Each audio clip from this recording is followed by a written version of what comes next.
Chapin joining us live on this Friday night after talking to people who are out and about trying to get the weekend started. Josh, how are people weathering the chill?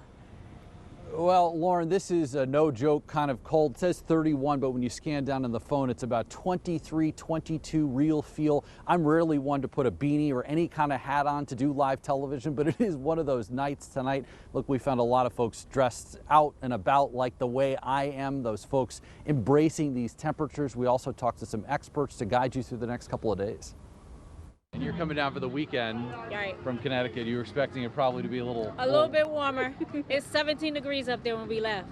The Greene sisters didn't get much improvement down here in Raleigh tonight, but they made the best of it. It's fun. We're on vacation. That's what fun is about. It's not that cold. We met them out on scooters on Glenwood Avenue, appreciating the chill in the air. I love it here, so yeah, I'm glad I moved here.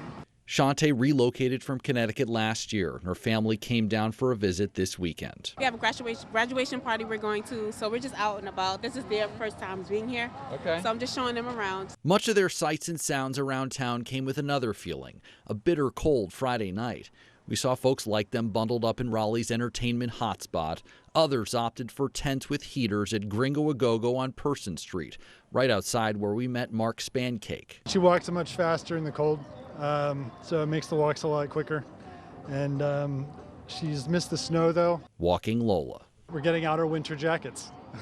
I've been in North Carolina for 13 years. I'm used to it. But before that, I lived in Vermont and Pennsylvania. I was going to say living in Vermont probably taught you how to live in the winter. It did, yeah. I lost all that brown fat since then. But yeah, I remember days of waking up in January and it was 15 below zero. And that was just a Monday.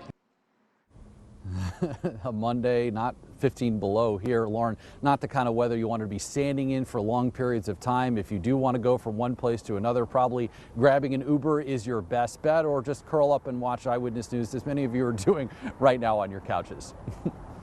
John made the point earlier, Josh, that we need to be brave so we can support our small businesses even on these bitterly cold nights.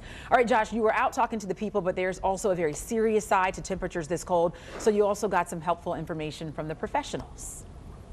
Yeah, Lauren, we absolutely did. We talked to a plumber tonight. He has some tips for the next couple of days. The number one thing you want to think about here is having a plan for safety. He said safety was really his number one thing. We talked tonight to William Parrish of William Parrish Plumbing. He showed us some of the things you should do, including knowing where your main valve shutoff is in your house. It's usually near or in your front closet. He also showed us quite a good tip here on hooking those garden hoses outside your home and putting a faucet cover over them. And also think about doing this. Running your water, trickling it during the night hours or day hours if it's cloudy, overcast. So running water would be the number one that would keep us from coming.